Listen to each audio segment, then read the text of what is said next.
முதலாம் வாசகம். கிறிஸ்து தம்மையே தாழ்த்தி கொண்டார், எனவே கடவுளும் கிறிஸ்துவை உயர்த்தினார். திருத்தூதர் பவுல் தீத்துக்கு எழுதிய திருமுகத்திலிருந்து வாசகம். அதிகாரம் 2 இறை வார்த்தைகள் 6 முதல் 11 முடிய. கடவுள் வடிவில் விளங்கிய கிறிஸ்து கடவுளுக்கு இணையாய் இருக்கும் நிலையை வலிந்து பற்றி கொண்டிருக்க வேண்டியவர்களாக கருதவில்லை. ஆனால் தம்மையே வெறுமையாக்கி அடிமையின் வடிவை ஏற்று மனிதனுக்கு ஒப்பானார்.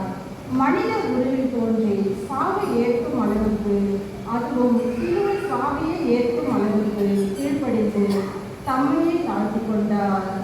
எனவே கடவுளும் அவரை மிகவே உயர்த்தி எப்பெயருக்கும் மேலான பெயரை அவருக்கு அருளினார். ஆகவே இயேசுவின் பெயருக்கு விண்ணவர் மன்னவர் கீழ் உலகோர் அனைவரும் மண்டியிடுவர்.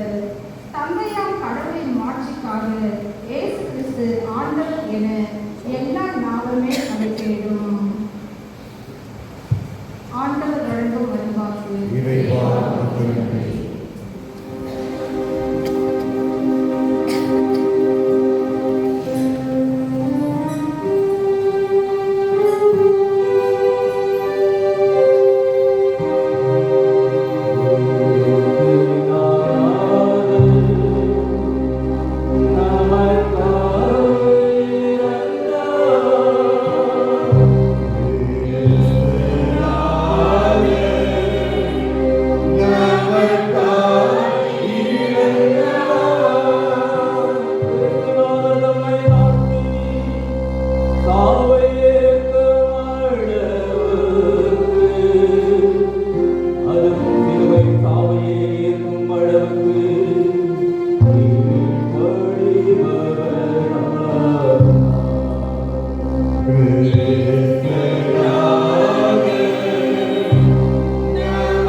Yellow